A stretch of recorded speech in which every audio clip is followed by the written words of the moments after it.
আমি যেই বাসায় টিউশনি করি ওই বাসার আন্টি আমাকে একটু বেশিই পছন্দ করে। এই পছন্দের ফলস্বরূপ উনি আজকে একটা বিরাট সম্বন্ধ নিয়ে আমার বাড়িতে আসবেন। ওনার সাথে ওনার বোন এবং বোনের ছেলে স্বয়ং উপস্থিত থাকবে। ওনার বোনের ছেলের জন্য যোগ্য প্রার্থী হিসেবে উনি আমাকে মনে মনে যে এত পছন্দ করে রেখেছেন সেটা আমি জানতাম না। কিন্তু এখন পরিস্থিতি আমার হাতের বাইরে চলে গেছে, কারণ ওনার সিদ্ধান্তের সাথে আমার পরিবার জড়িয়ে গেছে। আজকে পাত্র আমাকে দেখে পছন্দ করলেই ব্যাস যত দ্রুত সম্ভব বিয়ে হয়ে যাবে, কারণ আমার আব্বু আম্মুর হাবভাব এটাই প্রমাণ করছে। ছেলে সম্পর্কে শুনেই তাদের মন গলে একাকার, তার উপর বড় বাড়ির চাকরিজীবী ছেলে, এটা হওয়াই তো স্বাভাবিক। এমন পাত্রকে হাতছাড়া করে, কিন্তু সমস্যা অন্য জায়গায়, যা আমি এই মুহূর্তে আমার পরিবারকে বলতে পারছি না। অন্য সময় হলে হয়তো পারতাম, কিন্তু এখন এমন পরিস্থিতিতে আমার মুখ খোলা খুনের অপরাধের চেয়েও বিরাট কিছু হতে পারে। এদিকে আমার আম্মু সকাল থেকে তাদেরকে যথাযথ আপ্যায়ন করার জন্য যাবতীয় কাজ দৌড়ের উপর পড়ে যাচ্ছে, আর আমিও জীবনে এতটা বিব্রতকর অবস্থায় পড়ব কখনো কল্পনাও করিনি। টিউশনে গেলে ওই আন্টির সাথে ভালো আচরণ, অতি সম্মান দেখানোর কারণ যে আমার জন্য কাল হয়ে দাঁড়াবে কে জানতো। এমনিতে আমার জন্য বিয়ের সম্বন্ধ খুব কম আসে, কারণ কেউ আমাকে তেমন দেখে না। আমার বাবা ইলিয়াস রহমানের যে উপযুক্ত একটা মেয়ে ঘরে আছে সেটাও অনেক মানুষের কাছে অজানা না। বড় হওয়ার পরে সবসময় আমি বোরখা পরিধান করে চলাফেরা করি, তাই আমাকে দেখার সুযোগ সত্যিই কম। আর আমার পরিবার থেকে অতি দ্রুত বিয়ে দিয়ে দেওয়ার সম্ভাবনাও আজকের আগে কমই ছিল।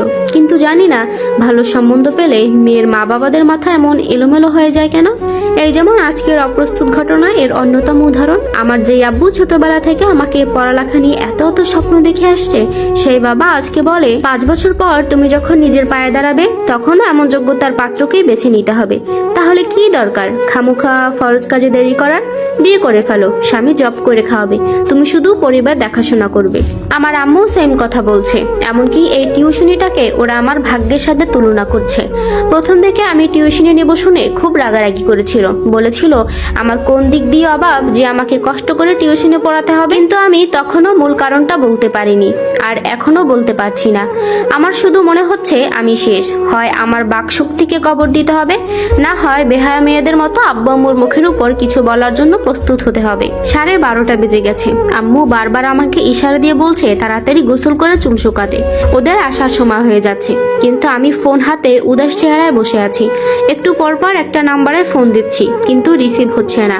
আমি জানি সেই নাম্বারের মালিক সকাল 7টায় ঘুমিয়েছে, বিকেল পর্যন্ত ফোন সাইলেন্ট করে ঘুমিয়েই থাকবে। কিন্তু দুপুরে পাত্রপক্ষ এসে যদি এমন কোনো একটা অঘটন ঘটিয়ে ফেলে, তাহলে আমি কি করব? কি করে আটকাবো সবকিছু? আর আমি জীবনে এমন মানুষ দেখিনি যারা কিনা সকালেই পাত্রী দেখে আসার সংবাদ মেয়ের পরিবারকে জানায়। এটা ভাবে না যে মেয়ের পরিবার এত দ্রুত সবকিছু সামাল দেবে কি করে। কিন্তু শুনলাম গোপনে গোপনে নাকি আম্মুর সাথে ওই আন্টির আলাপ হয়েছিল, যা আম্মু আমাকে জানায়নি। আজকে আন্টির বোনপো অবসর আছে, কাল থেকে নাকি আবার ব্যস্ত হয়ে যাবে। তাই আন্টি আম্মুকে বলেছিল আমার পরিবার চাইলে আজকে আসবে, না হলে পরে আসবে। আম্মু সুন্দর করে বলে দিয়েছে আজকেই আসুন, সমস্যা নেই। বুঝি না আম্মুরা এমন কি করে হয়, বোকার মতো সিদ্ধান্ত না এটা। এরপর আম্মুর অবস্থা কি হলো ওদেরকে বলার পরে পাগলের মতো ছুটছি। কাছাকাছি থাকা আমার ফুপ্পিকে বাসায় ডেকেছে। পুরো বাড়িঘর পরিষ্কার করে রান্না বান্না সব মিলিয়ে বাজে অবস্থার শিকার ওনাকেই হতে হচ্ছে। ফুপি এটা সেটা রান্না করছে, আম্মু মাঝে মাঝে ফুপিকে দিক নির্দেশনা দিচ্ছে আর সবকিছু গুছাচ্ছে। এর ফাঁকে আমাকেও তৈরি হতে বলছে। আম্মুর যে শাড়িটা পরলে আমাকে সবচেয়ে বেশি মানায় সেই শাড়িটা খুলে সামনে রেখেছে। সত্যি বলতে এই শাড়িটা আমারও খুব পছন্দ, কিন্তু আজকে পরার মতো কোনো ইচ্ছে আমার নেই। কিন্তু তবুও কিছু করার নেই। আপাতত বকা থেকে মুক্তি পেতে হলেও গোসল করতে হবে এবং সাজতে হবে। গেলাম গোসল করতে। খুব দ্রুত গোসল শেষ করে সেই দ্রুত ফোন হাতে নিয়ে চেক করলাম কোনো কল আসলো কিনা। আজকে তো একটু তাড়াতাড়ি জাগতে পারে। পরে যখন শুনবে আমি পাত্রপক্ষের সামনে গিয়েছি, তাহলে বিষয়টা কেমন হবে জানি। শুনলে রাগারাগিও করবে, কিন্তু আমি আর কি করে যোগাযোগ করব? কোনো বন্ধুর নাম্বার পর্যন্ত আমি কখনো চাইনি কিংবা নিজের কাছে রাখিনি যে এই বিপদে যা আমাকে একটু সহায়তা করতে পারে। আমি জানি ও একবার জানলে পুরো পরিস্থিতি বদলে যাবে, কিছু না কিছু করতে পারবে ওই জায়গায় বসেই। কিন্তু জানানোর অবস্থাই তো এখন আর নেই। 1:30 বেজে যাচ্ছে। আম্মুর রাগারাগি শুনতে পাচ্ছিলাম। ভয়ে ভয়ে ড্রেসিং এর সামনে বসলাম, শুধু চুলগুলো আঁচড়ে শাড়ি পরিধান করলাম। এর মধ্যে ফুপি এসে আমাকে দেখে বড় বড় চোখ করে বেরিয়ে গেল। কয়েক মিনিটের মধ্যে আম্মু সহ ফিরে আসলো। আম্মু আমাকে দেখেই বলল, তুই তো টিউশনে গেলেও এর চেয়ে পরিপাটি হয়ে যাস, কিন্তু এখন এমন ফকিরের বেশ ধরলি কেন? কিছু হয়েছে? আম্মুর কথাতে কেমন যেন ভরসা পেলাম। আমি আস্তে আস্তে বললাম, ফুপিকে একটু বাইরে যেতে বলো। আম্মু বলার আগেই ফুপি বেরিয়ে গেল। আমি দৌড়ে গিয়ে আম্মুকে জড়িয়ে ধরে কেঁদে ফেললাম। আম্মু ভ্যাবাচাকা খেয়ে প্রশ্ন করতে লাগলো, কি হয়েছে মা, আমাকে বল। চোখ মুছতে মুছতে জবাব দিলাম, আম্মু, যে আন্টি প্রস্তাব নিয়ে এসেছে, আমি ওনার ছেলে রাফানের গার্লফ্রেন্ড। ওর ছোট বোনের জন্য শিক্ষক হিসেবে রাফান নিজে আমাকে নিযুক্ত করেছে। আমরা দুজন দুজনকে ছাড়া থাকতে পারবো না। আম্মু আমার কথা শুনতেই বড় চোখ করে নিজের মুখ চেপে ধরলো, পা দুটো এক হাত পিছনে দিয়ে বলল, তুই মানে তোর কারোর সাথে সম্পর্ক আছে? আর আমি কত গর্ব করি তোকে নিয়ে। আজকে কিনা তুই লাজ শরমের মাথা খেয়ে তোর মাকে বলছিস সেই কথা। আবার তুই সেই ছেলের বাসায় টিউশনি করতি, কি সাহস তোর?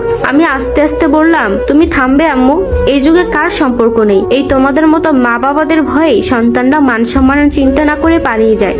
কিন্তু একটু যদি ভরসা দিত, ছেলে মেয়ে এমন করতো না। আর রাফান কোন দিক দিয়ে অযোগ্য? রাফান ওই ছেলের থেকে ব্রিলিয়ান্ট, সুদর্শন আর উচ্চবংশীয়। শুধু 1-2 বছর সময় দাও, দেখো তার অবস্থান কত উপরে পৌঁছায়। আম্মু কিছুটা নরম হয়ে বলল, সব বাদ, এখন আমাকে বল, তুই ওই বাড়িতে যাতায়াত কেন করতি? আমি কপাল চাপড়ে বললাম, এটাই আমার ভুল, সবকিছু রাফানের কুবুদ্ধি। যদিও পড়ালেখার জন্য সে শহরের বাইরে থাকে, কিন্তু সে আমাকে অবগত করেছে যে টিউশনের মাধ্যমে ওর মায়ের কাছাকাছি হয়ে যেন ওনার মন জয় করে নিতে পারি, তাহলে তার মা নিজেই আমাকে পুত্রবধূ করার জন্য প্রস্তাব পাঠাবে। ওর কথা মতো আমিও রাজি হলাম। এমনকি আন্টি কোনো প্রকার সন্দেহ কিংবা খারাপ ধারণা করবে বলে রাফান বাসাতে আসলেও কখনো ওর দিকে আর চোখেও তাকাইনি। চুপচাপ ভদ্র মেয়ের মতো পড়িয়ে চলে আসে। রাফান ঠিকই বলেছে, ওর মায়ের মন জয় করা সহজ, কিন্তু এতটা সহজ না যে নিজের ছেলের জন্য আমাকে চেয়ে বসবেন। কি থেকে কি করে বসলেন এখন? আমি ঠিকই মন জয় করতে পেরেছি, কিন্তু সেটার ভুল প্রয়োগ হচ্ছে। মা কোনো উত্তর দেওয়ার আগেই অনেক শব্দ শুনলাম। ফুপি দৌড়ে এসে বলল, ওরা চলে আসছে। মনের রুমের দিকে দুজন মহিলা আসতেছে। আম্মু বিষণ্ণ চেহারায় পিছিয়ে গেল। দরজা ওদের আওয়াজের সাথে সাথেই আমার ফোনে রিং বেজে উঠলো। উকি দিয়ে দেখলাম রাফান ফোন দিচ্ছে। এতক্ষণে তার সময় হয়েছে। আমি দুদিকে তাকিয়ে পুরো হতবিলম্ব অবস্থায় পড়ে গেলাম। পরের পর্ব শুনতে চাইলে কমেন্টে জানান এবং আমার ইউটিউব চ্যানেলটি সাবস্ক্রাইব করে দিয়ে আমার সাথে যুক্ত থাকুন। এতক্ষণ সাথে থাকার জন্য অসংখ্য ধন্যবাদ।